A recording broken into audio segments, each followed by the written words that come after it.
What if I told you there's a moment, just a few silent seconds, that could change your soul forever? And most people miss it.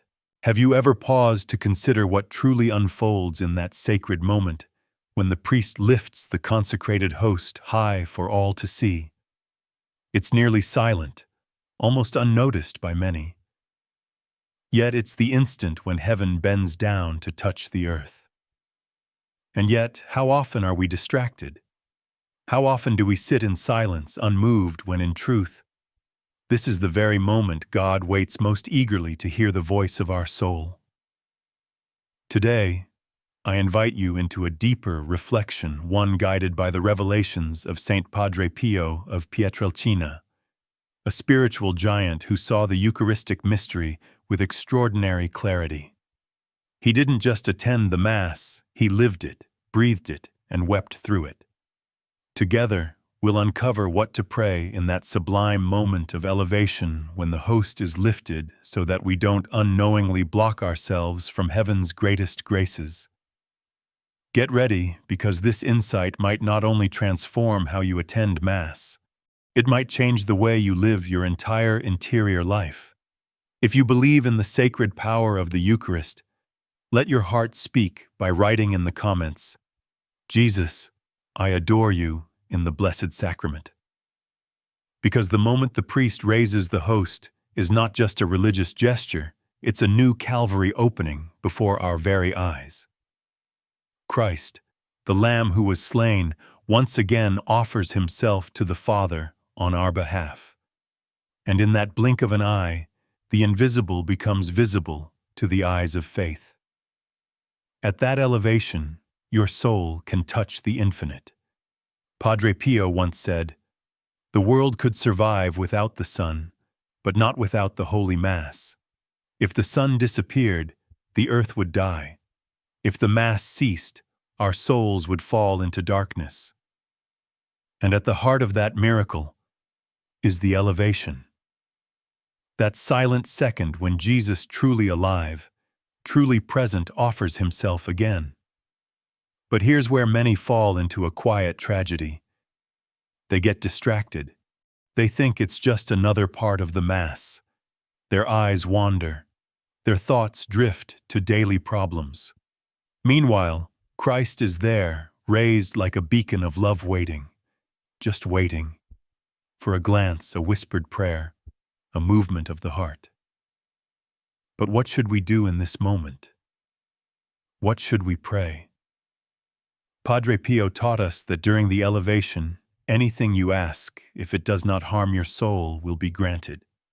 Just pause and let that sink in. It's as if heaven opens in response to your voice.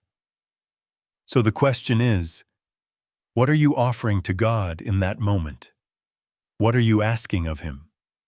Because the elevation is not just sacred, it is the holiest moment of the entire Mass. It's the instant where time seems to stop. We are no longer just in a church pew. We are at the foot of the cross.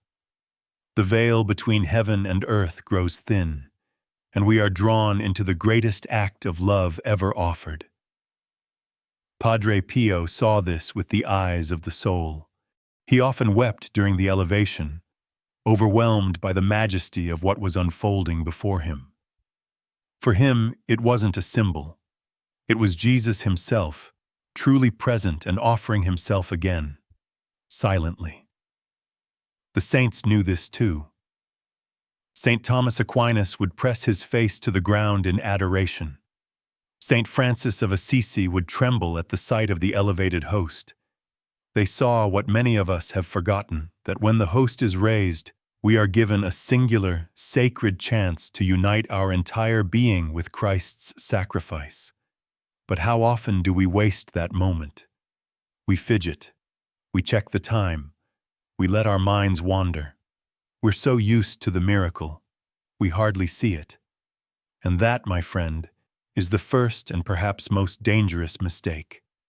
We ended just moments ago with the painful truth how easily we become distracted, even as the greatest miracle unfolds before our eyes. But distraction isn't just a slip of the mind. According to Padre Pio, It's the most common spiritual mistake we make. It's like being invited to a royal banquet and choosing to stand in the hallway instead. Padre Pio once said something that should make our hearts tremble. During the consecration, angels surround the altar by the thousands. Can you imagine?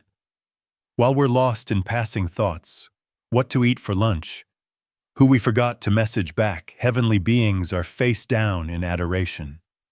They see what we cannot. The King of Kings humbling himself under the appearance of bread. If we could peel back the veil, even for a second, and see what Padre Pio saw, would we ever approach the elevation casually again? But he didn't leave us empty-handed. Padre Pio shared a prayer simple, burning with love, that he believed should rise from the depths of our heart at that very moment. He said to pray, "My Lord and my God, I believe, I adore, I hope, and I love you. I ask your forgiveness for those who do not believe, do not adore, do not hope, and do not love you." These aren't just words, they are a burst of pure faith. When the priest lifts the host, you can and should unite yourself with Jesus using this prayer, not with cold recitation, but as if your soul were on fire, as if you were the only person on earth witnessing this miracle. Picture it. You're standing at the foot of the cross, at the very moment Christ gives himself to the Father. What would you say? Would you stay silent? Or through tears, whisper the most honest words your heart could offer? Let's look again at the weight of this prayer.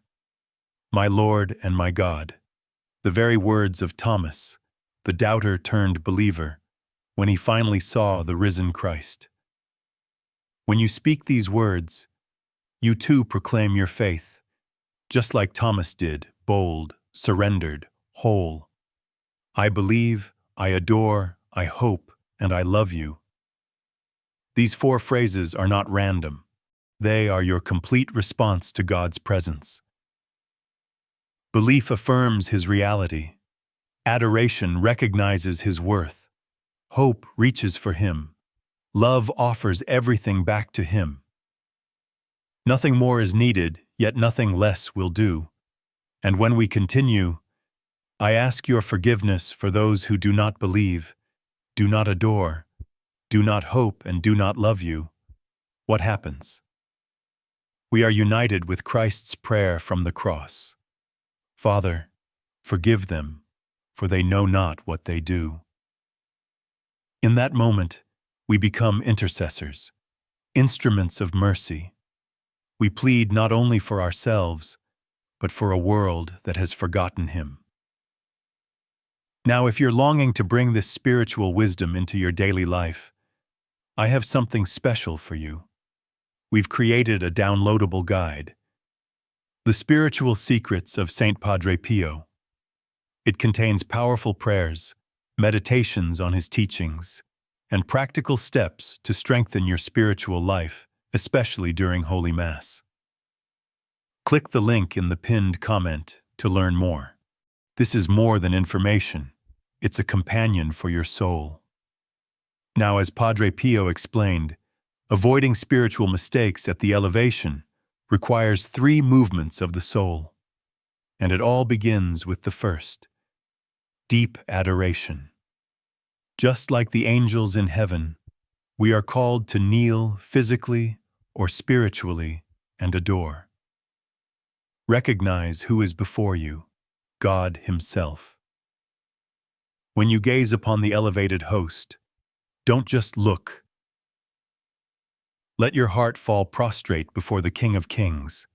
This isn't symbolic. This is reality. The most profound reality in the universe. God made flesh, present before your eyes. The saints remind us that adoration is the first and most fitting response to God's presence. It's a movement of the soul that bows before divine majesty. What does that look like practically? It means clearing your mind, fixing your full attention on the host, letting go of every other concern, and quietly, inwardly, let your heart whisper, "My God and my all." Previously, we discovered the first sacred movement of the soul during the elevation. Adoration, that moment when our hearts bow before Christ, truly present. But Padre Pio didn't stop there. There is a second movement, one so powerful that it transformed him visibly. Padre Pio would often enter into deep ecstasy during the elevation. His face, witnesses said, would shine with a divine light. That's how profoundly he was drawn into what came next. The offering of oneself. This is the moment to say, from your heart, "My Jesus, I offer myself to you without reservation. May my life be for your glory." This isn't poetic sentiment. It is the very core of Christian living. Jesus gives himself fully to us on the altar. In return, he longs for us to give ourselves fully to him. What does it mean to offer yourself? It means placing everything, your hopes, your fears, your successes, your failures, on the paten, alongside the bread that becomes Christ. One woman who followed Padre Pio's advice shared her testimony. "Before, I was always anxious about my problems. But after practicing this self-offering during the elevation for several months, something changed. I now understand they belong to Jesus. I give them to him daily. The peace I've received is indescribable." This is what happens when surrender becomes real. And now, the third sacred movement, petition, ask. This is the most powerful moment to present your needs to God, your wounds, your worries, your desires for healing, conversion, protection for your family, strength for your burdens. But ask with the deep trust that God knows what your soul truly needs. Padre Pio taught that prayers offered during the elevation have special power. He said they rise like incense, directly to the throne of God. But he also warned, don't begin with yourself. Ask first for what glorifies God, Padre Pio said, then for what saves souls, and finally, for what helps you in your need. These three sacred movements, adoration, self-offering, and petition, are like a holy dance between your soul and your Creator. You don't need elaborate words. You only need a heart that's ready. Even in those few seconds when the host is lifted high, a soul can make this complete journey if it's sincere. This is the rhythm of prayer that Padre Pio both lived and taught. It's for everyone: mothers, fathers, students, workers, the elderly, the lonely. At the elevation, bring what is most sacred in your life. Imagine yourself placing your children one by one into the heart of Jesus, raised before you in the host. Present your health struggles, your financial burdens, your dreams, your quiet fears. Lay down your hidden griefs and your fading hopes. For parents especially, this is a sacred opportunity. One mother, worried for her son who had turned away from the faith, would whisper during every Mass, "Lord, as you are lifted up, I place my child in your sacred heart. Draw him back to you." Years passed, but one day, without warning, her son called her and said, "Mom, can I go to Mass with you?" Today, he's more devoted than ever. Another father said, "For 3 years I offered my daughter during every elevation. She was lost in a dark life. But one day she came home. Now she leads the family in prayer." If you're struggling with illness, Padre Pio offered a deeply moving suggestion. Place your hands, your heart, or the afflicted part of your body spiritually beneath the elevated host. Let the divine rays flow from the body of Christ into your weakness. Padre Pio often reminded us, it may not be God's will to heal the body, but it is always His will to heal the soul. So ask first for the strength to carry your cross with love, then for healing, if it is His will. In our last reflection, we saw how the elevation becomes a place of healing, a space where souls are restored when they surrender all in love and trust. But the graces of this sacred moment reach far beyond physical needs. For those experiencing financial struggles, the elevation is a powerful reminder. The same Jesus who multiplied loaves and fishes sees your need. Present your work, your debts, your worries, everything to Him. Padre Pio was clear. Material prosperity should never be our main request. But he also said, God delights in providing for His children when they seek first His kingdom. So during the elevation, don't ask for wealth. Ask for the wisdom to use whatever you are given for God's glory. And if you're young, facing battles of identity, purpose, or peer pressure, let this moment center you. Let it lift your eyes higher than the fleeting distractions of this world. Padre Pio often told young pilgrims, fix your eyes on the elevated host, and you will never lose your way in life. Why? Because the altar, he said, is the very place where life's greatest problems are solved. How many painful roads could have been avoided if we had simply entrusted everything into the hands of Jesus at the moment of elevation? To ignore the elevation is like standing at Calvary and turning your back on the cross. The spiritual consequences? They're deep. We lose graces. Our faith weakens. Our hearts grow cold. Temptation finds an open door. Padre Pio often wept when he saw Christians receive communion distractedly, unaware of the infinite treasure before them. He said that when we treat the Eucharist with indifference, it's as if we're pressing new thorns into Christ's crown. Imagine the elevation like a window briefly opened between heaven and earth. You only have a few seconds to pour out your prayers, your sorrows, your love. Then it closes. How many times have we let that window pass without even looking up? Padre Pio, with his spiritual eyes, saw that window. He taught that in the moment of elevation, a soul that prays sincerely is like a glowing ember. It ignites a fire in the heart of God.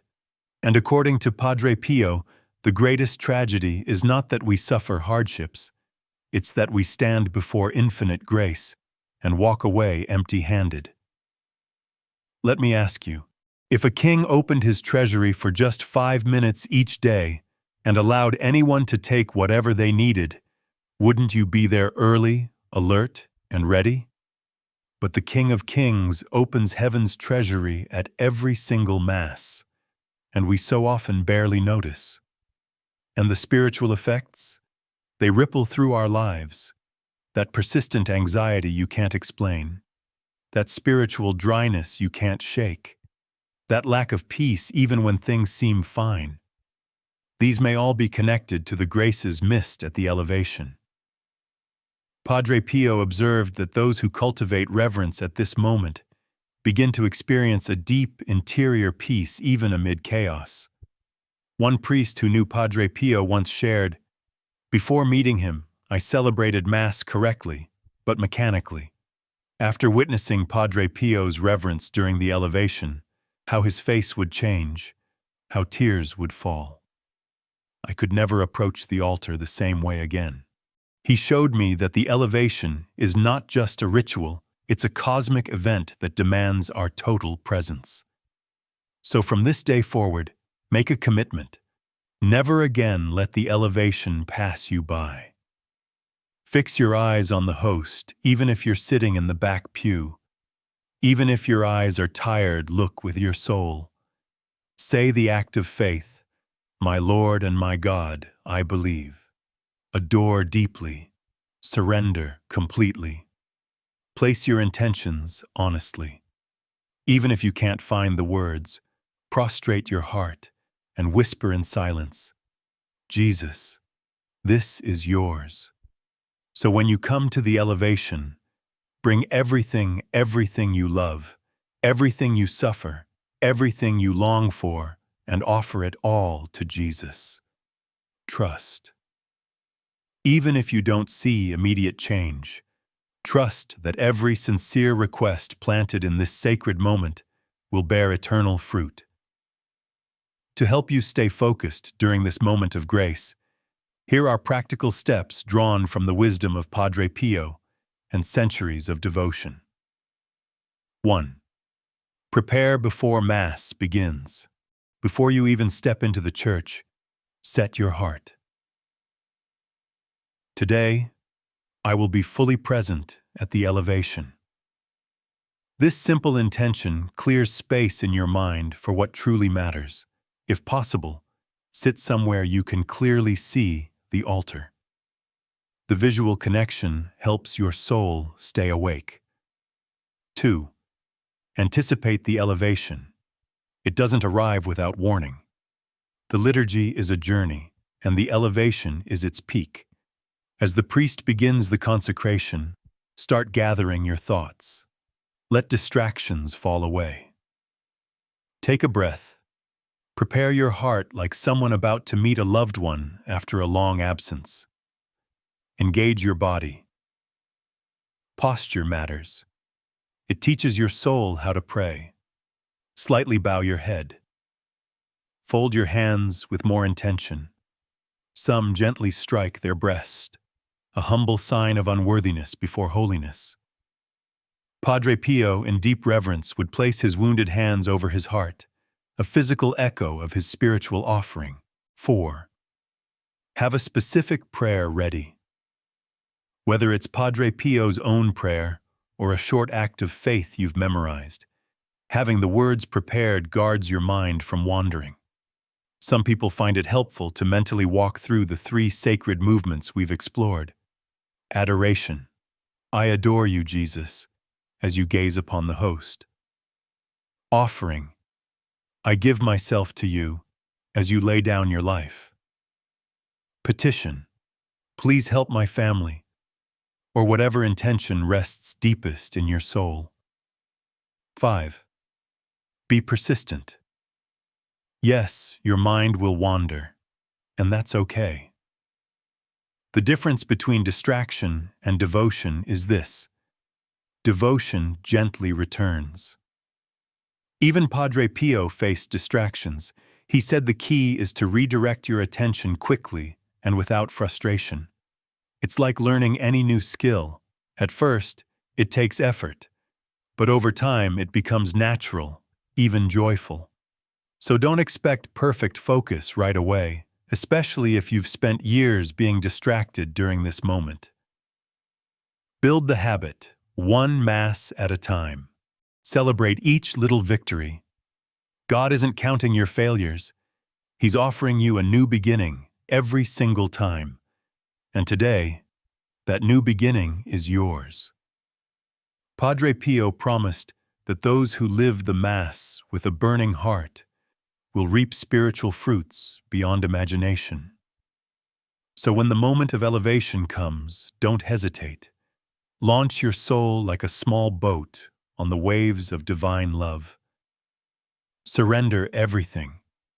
Adore with all that you are. Ask with humility. And know this with your whole heart. Jesus listens. Jesus sees. Jesus responds. Don't make the mistake of being present without being truly present. At your next Mass, make the elevation the most important moment of your life. As St. John Vianney once said, if we truly understood the Mass, we would die of love. Today, you're beginning to understand. This one simple change, being fully present during the elevation, can transform not just your experience of the Mass, but your entire spiritual journey. Because when we recognize that Jesus is truly, physically present elevated before our very eyes, everything changes. Our problems gain perspective. Our joys deepen. Our suffering is filled with meaning. Padre Pio witnessed it time and again. Souls who gaze upon Jesus with faith and love during the elevation begin to mirror the Christ they adore. In this sacred moment, you are not alone. You stand with Mary, who watched her Son with silent strength on Calvary. You stand with John, faithful to the end at the foot of the cross. You stand with all the saints and angels who gather invisibly around every altar. But most of all, you stand with Jesus himself. Lifted in love, he looks down from the elevated host upon you, yes, you, specifically, calling your name, inviting you into deeper communion, into healing, into love. So next time you attend Mass, as the priest lifts the host high, look up with eyes of faith. Pray with a heart full of love, and let that moment change you. This is Padre Pio's gift to us, a glimpse into that sacred instant when heaven truly touches earth. Dear friends, if this message has stirred your heart, consider joining us in sharing it with others. A simple like, a share, a comment, or even subscribing to this channel helps this message reach someone who might need it right now. Every time you share these teachings, you take part in a quiet but powerful mission, bringing souls closer to Christ through the wisdom of the saints. And as we close today, receive this blessing inspired by Padre Pio's own words. May Jesus fill your heart with his love. May he transform your struggles into victories. May you find him waiting for you at every elevation, in every tabernacle, and one day in eternal glory. Until we meet again in our next video, keep your eyes fixed on Jesus, elevated for your salvation.